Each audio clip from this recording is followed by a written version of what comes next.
everybody, and welcome back to another video, finally. I know it's been a while.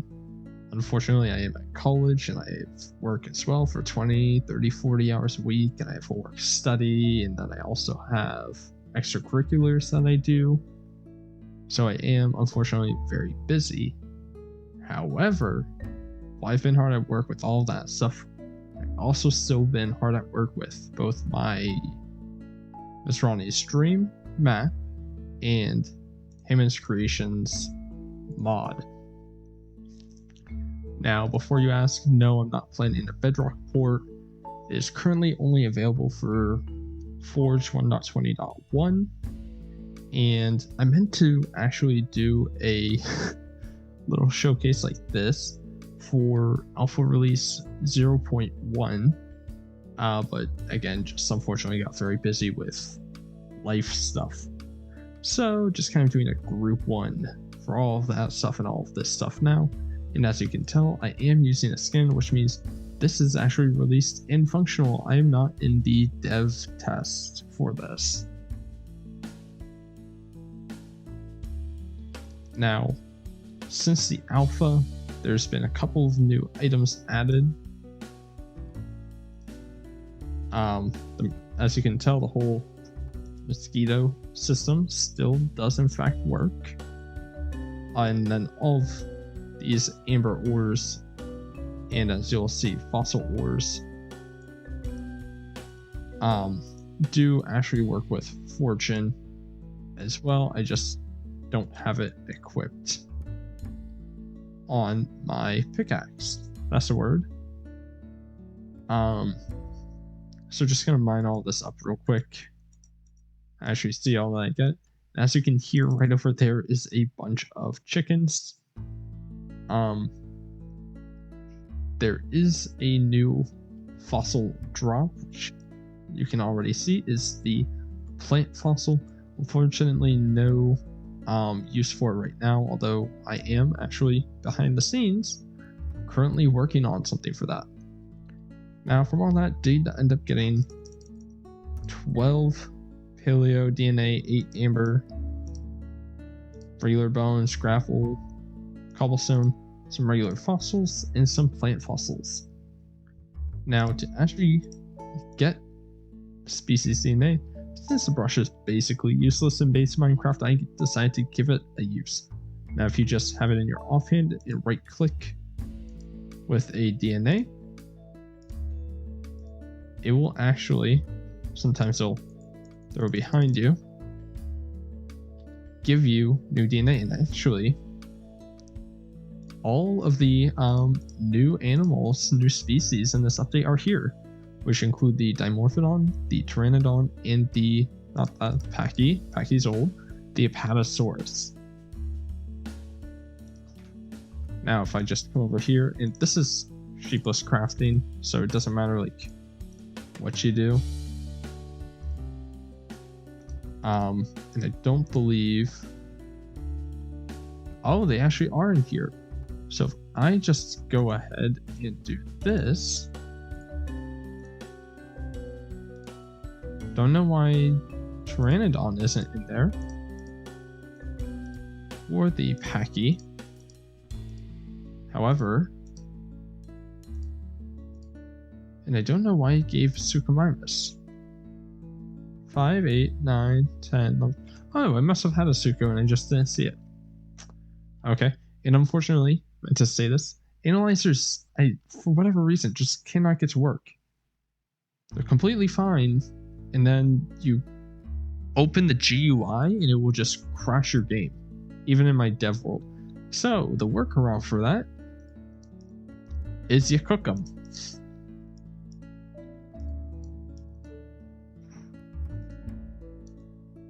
Kind of brutal. Oh, and I guess I have to do another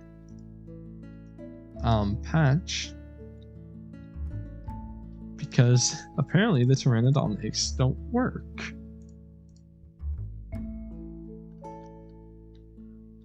But that's all good and dandy, because I was about to go in creative for this next portion anyways.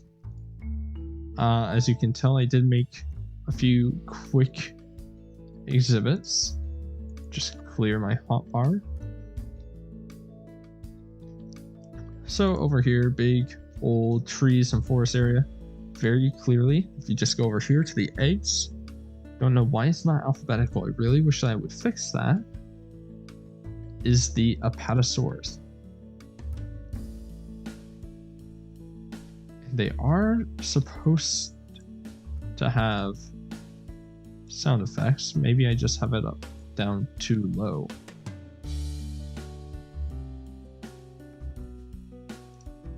Are you guys considered hostile?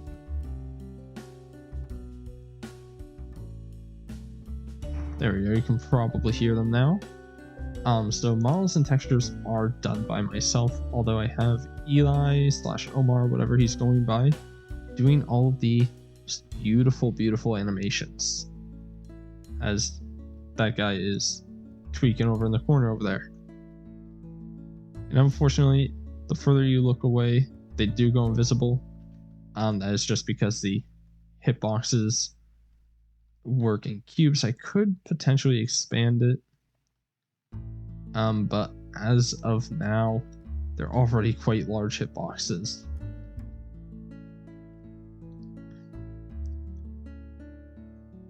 Now, going over here is the Microceratus. So Microceratus was in the last update. Absolute tiny little guy, but it is accurate to the in-universe and actually real life as well. Because if you remember, a block is actually a meter. And these guys are just about a foot long. So I think they're actually a little overscaled.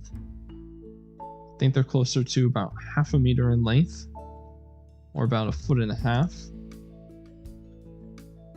And obviously they have sound effects as well.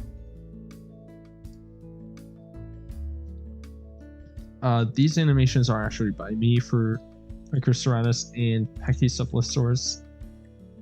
I will have Eli go through and redo some of these animations though at some point, I'm sure of it.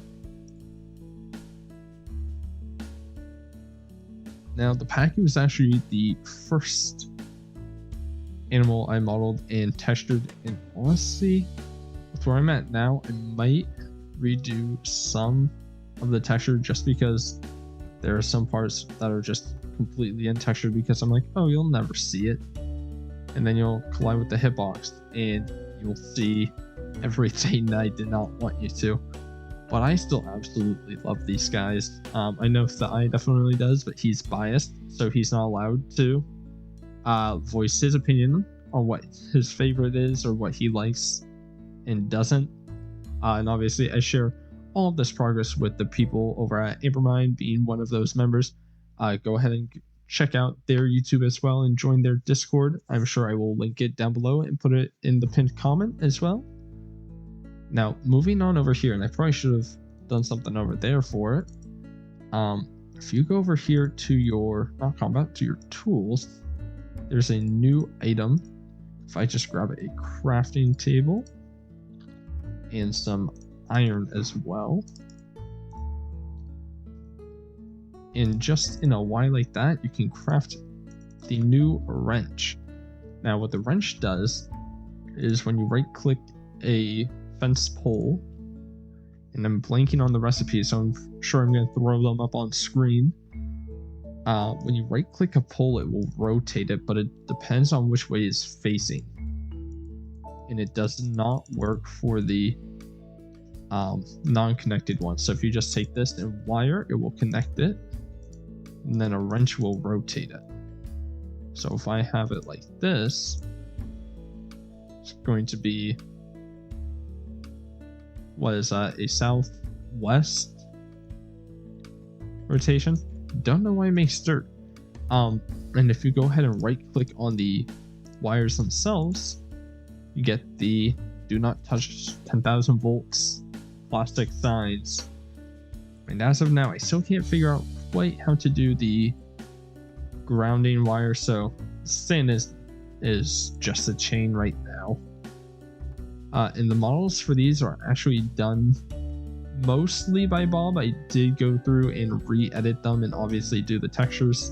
And if you can't tell, the actual texture for the poles is just an anvil. It's just the top texture of an anvil. Slightly edited, but I mean, hey, if it works, it works.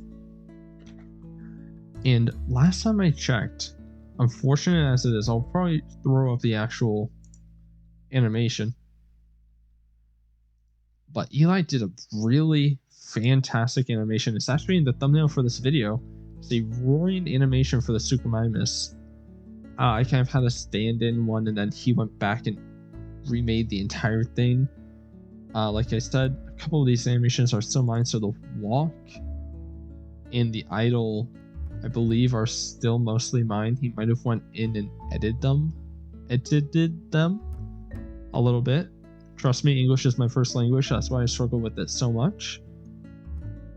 But I still can't get it to just play. I think I'm just messing probably a line or two up somewhere, so that's just not calling it, because it obviously prioritizes idle over everything.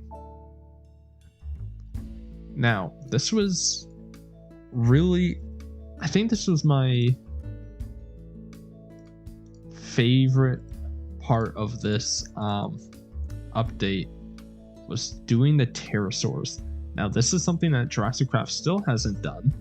You gotta shell out $10 a month for 2 creatures. You can download mine, link in the description, patreon.com/InGen construction for $5. Yes, it's every other month instead of every month, but you at least get Pterosaurs that work. Now, as you can see, this is the walking one, so if I actually place you over here, even though it says walk, it'll fly, and this one is supposed to fly, but if I place you on the ground, you'll walk. So basically what I've done is I've had it so if it detects air 2 blocks below it, even if it's walking, it'll kill the walking entity and replace it with the flying version. And the complete inverse for the other. If it doesn't detect air 2 blocks below, it'll kill the flying and replace it with the just a walking. Like, as you can see, it kind of just falls straight down. Again, Eli did the animations for these Pterosaurs. I think that they're absolutely beautiful. That guy just hovering for a little bit. And once again, the models and the textures are done by myself. Pteranodon was kind of tricky with the wings because it just did not want to work for me for the longest time to try and get that.